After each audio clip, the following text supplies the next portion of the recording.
Hi, and welcome to Code0292, a youth show that focuses on young people's issues. My name is Lungile. Today on the show, we'll be talking about the most common topic amongst young people, which is Buzu parties. Not only that, we'll be also talking about how lack of knowledge on sexual reproductive rights and comprehensive sexuality education has led to an increase in sexual activities in Buzu parties. And joining me today are two young ladies who will introduce themselves and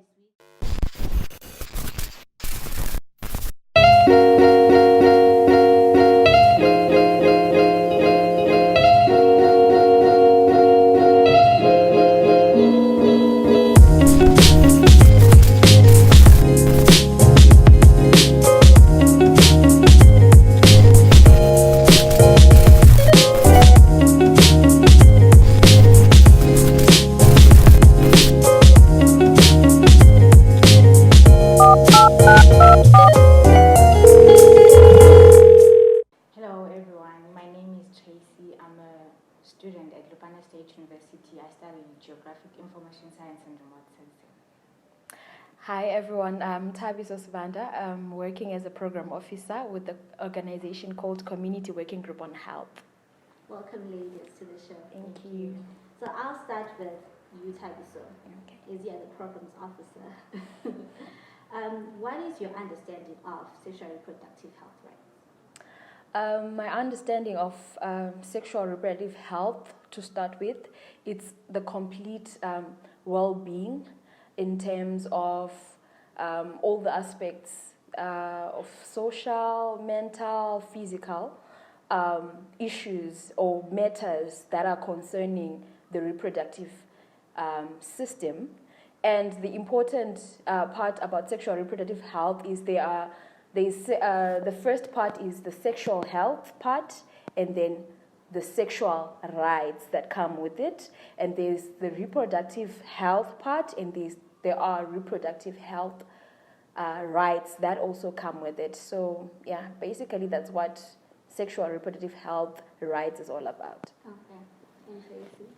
Right, she's taken most of the points, but on my side, I believe that sexual reproductive health rights, it pertains to issues that deal with the human system, like your body and the reproductive system.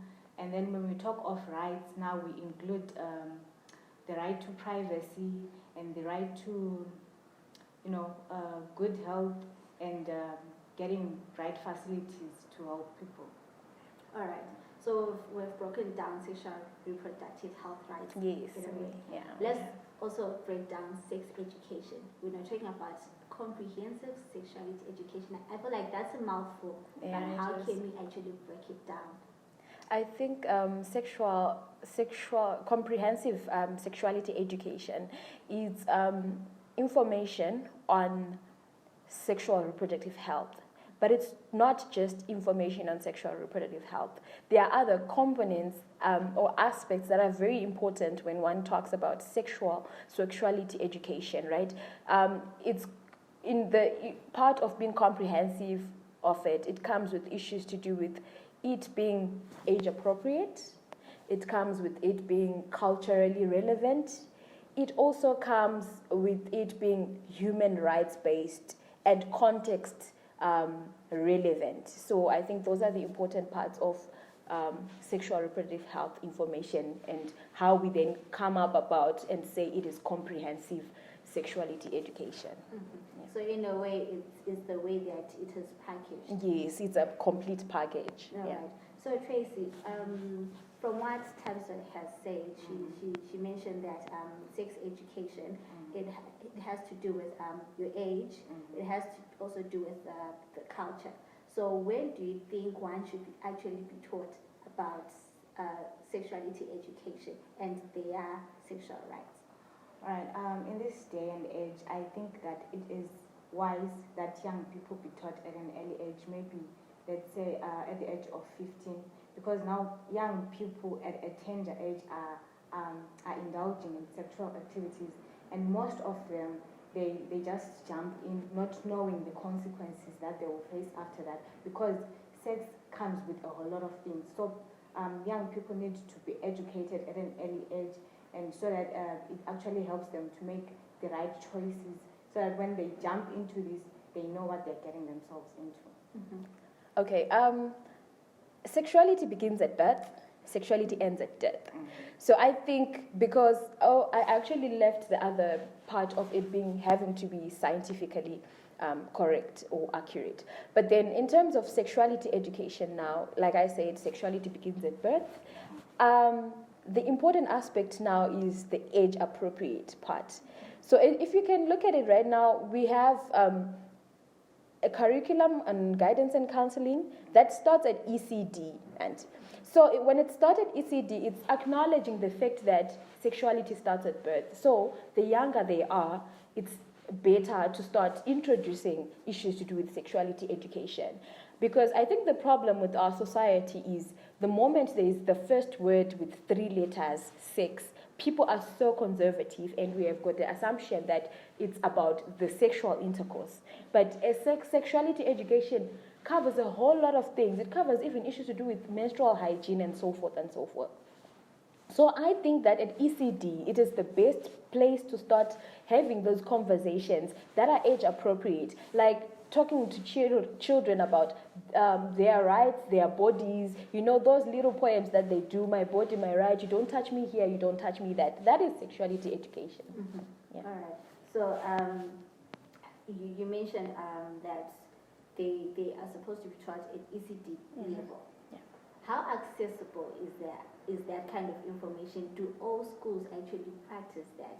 Is there any policy that is in place where children as young as ECD level, they're actually taught on those things?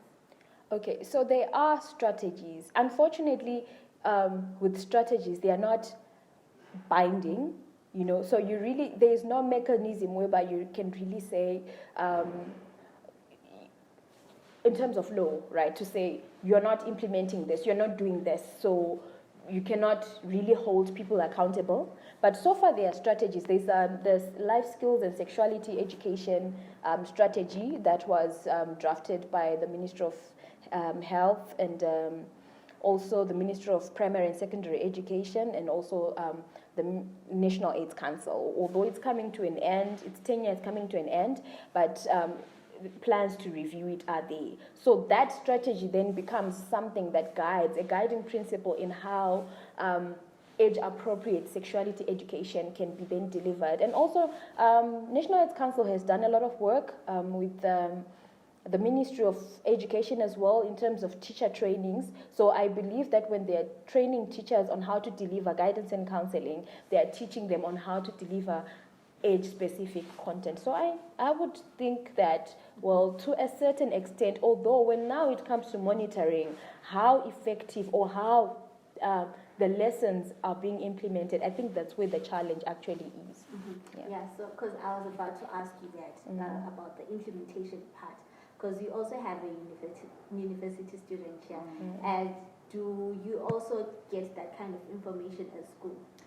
Yeah, we do, especially maybe if you're a first-year student, you get to be taught on that there's issues pertaining to sex education.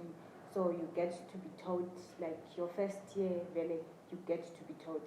But then also there's some programs where you engage, there's seminars where you code and you get to talk about sex education, and you get helped by qualified people and people who are in the health sector and all that. So yeah, we do learn. Okay, but how welcoming are young people when it comes to those things? Because you hear the word sex, like Thabiso was saying, that those 3 letters, SEX, and you just think, oh my goodness, it's now like the intercourse part.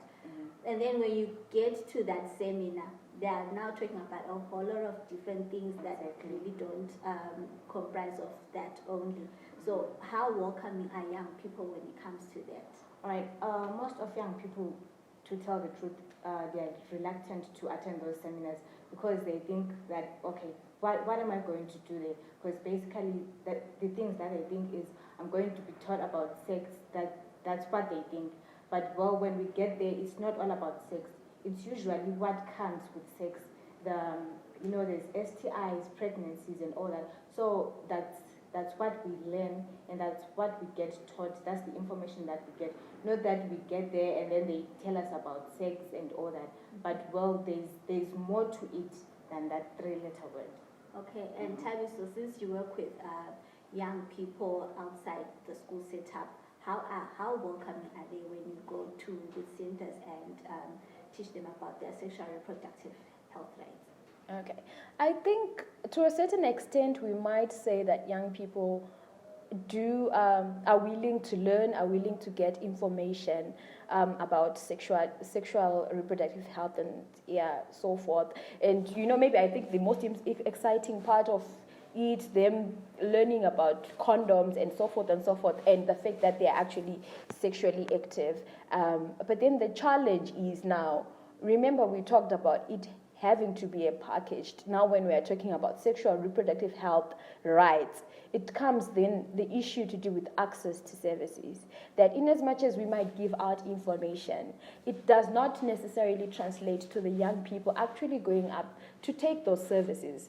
Now some of the challenges that they've flagged out are issues to do with remember, when we're now talking about SRH at a facility level, we're now talking about youth-friendly services, of which young people really feel at some point they're not really getting the welcoming part of them to access those services. At the health center, they are very shy, they are not keen to go to a facility for some reasons, maybe service provider attitudes, or maybe the fact that the services of it are not actually even there at the health facility. So it really makes it's so hard that in as much as we're doing so many strides to make sure that young people get information, then when it comes to service uptake, it's very low and it's so disheartening. I wanted to add on what she just said, that I think in maybe secondary school and high schools, students are willing to learn and they are keen to get information. But when you go to a tertiary institution, those people, they tell themselves that we are grown up, now we know everything. You don't need to tell us anything. So that's why I think that the people who are in tertiary higher learning institutions, that's why they maybe sometimes are reluctant to attend those seminars and actually implement what they learn. Mm-hmm. All right. So now we are here. It's now the holidays. Yeah. The holidays have already begun. And this whole talk of Buzu parties, there's been a lot of talk about them. We've seen so many arrests happening, children found with drugs, a whole lot of things happening in the city. So what would be your general assessment, since holidays have begun, what would be your general assessment on whether will young people go back to having those parties and, indulging those sexual activities, or, they'll be reluctant? All right. After that April issue, I still remember there were Buzu parties, but most of them were shut down by the police. But then now, I think that with what happened back then, early this year, I think a lot of young people, especially those coming from boarding, I think they won't go there. But I believe also that there are some actually who are going to have maybe private parties where they'll find a venue where there's no accessibility of adults and all that. And I believe there's still some youths who will actually go. But those parties are private parties. On the contrary, though, to what actually Tracey is saying, do you know the thrill, of being a young person, the more dangerous it becomes, the more exciting. When there are police now, it's exciting. It's exciting that we got arrested. You would never understand how young people think, how we think. But I think, the thrill now. Yeah. So I was actually walking down the street seeing all those borders and I'm like, oh my God. Yeah, So obviously the thrill of it, what excites them really, it's I think when it comes to Buzu parties, I've always said this to people that we really need to understand. I think we really need to bring young people to the table, because people have an assumption that people who do Buzu parties or who go to Buzu parties are the youth my age. We are way grown for Buzu. They don't even want to see us there. It's the 15-year-olds, it's the 13-year-olds, it's those secondary school going ages, So I think we really need to get to a point where we sit down with them and really try and understand because the moment we are trying so hard to restrict, to bring police, it's now a war, and that what makes actually it to be, a thrill, and they are going to do it like they've never done them before. Yeah. Definitely. Yeah, definitely. Like a child, they'll just go. They're like fascinated. They want to, yeah. So that's the thing. All right. So, since from what you guys are saying, you believe that Buzu parties are not going anywhere. They'll continue. They are. Will. They definitely will.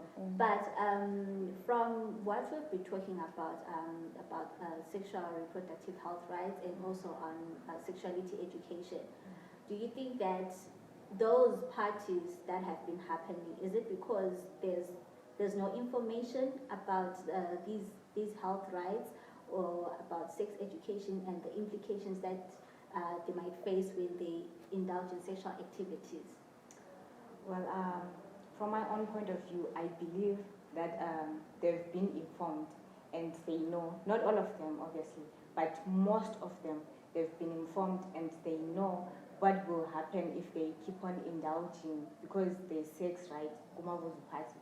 So I'm sure that they know, but well, because of friends and the age that they are at, I mean, they just want to have fun, and that's the way that they can have fun. So they just ignore it, and yeah.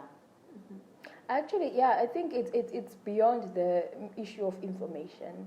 It's now a matter of, like Tracey is saying, we're young people.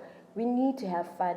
Mina, at my time when I was in primary school, not that I'm exposing that I'm not too old, but at my time, in primary school, I knew we would have like Fridays where we would have modeling contests, where we would have, those bashes, where we would just have that harmless fun. And I think right now, if you really talk to young people, they'll tell you that, the curriculum that we're having is so hectic.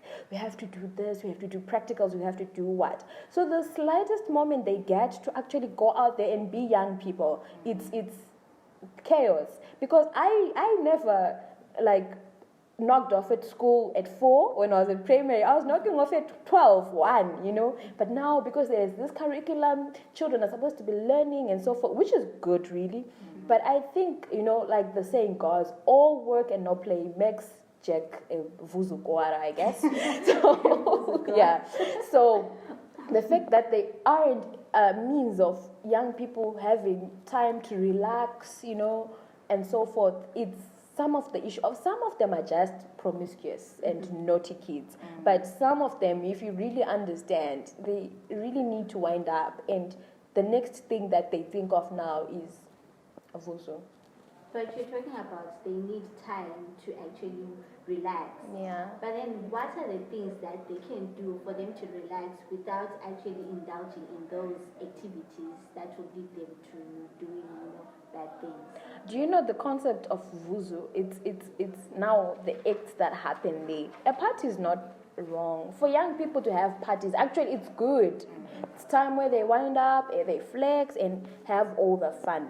But then it comes now with issues to do with the alcohol consumption that happens. It comes with the sex orgies that young people get involved in. And that, because obviously you can't trust a person who's intoxicated to be able to protect themselves, to be able to use a condom correctly, So those are the implications thereof. Otherwise, and if you look at it right now, from where we work from the youth centers where we program, there isn't really much in terms of recreational activities. Fine, the youth centers are there, but they're just buildings. And actually, they're being rented by churches now on weekends, So you find that young people really don't have much of recreational facilities like, soccer, sport, and so forth and so forth. And so I guess it becomes exciting for them to go to a Buzu party. A party, the party part is okay. But now the Buzu, it's now the things that they do that are risky behaviors that expose them to the risk of contracting STIs and HIV. Okay.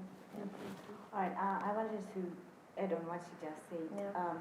Thabiso mentioned that when she was in primary school, she used to go on modeling shows on Fridays and all that. But now you'd notice these people who are in secondary school, maybe most of them, they actually abscond those kind of activities which the school brings, maybe the extracurricular activities, sporting and all that. but well, because they want drugs and they want to be fascinated by all those kind of things that they don't get in school. So that's why they engage in these Buzu parties and attend, because they know, I mean, at school there's no alcohol, there's no drugs. But well, because there's Buzu parties, that's where they can get drugs and all that. So that's where that's why actually they go to these Buzu parties.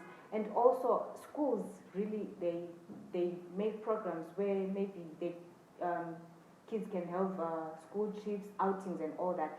But well, it seems that's not enough, because if it was enough and if the school children were getting the kind of fun that they want, we wouldn't be having this kind of Buzu parties. But well, because of well, maybe it's not enough, the school trips, the outings and all that, it's not enough for them.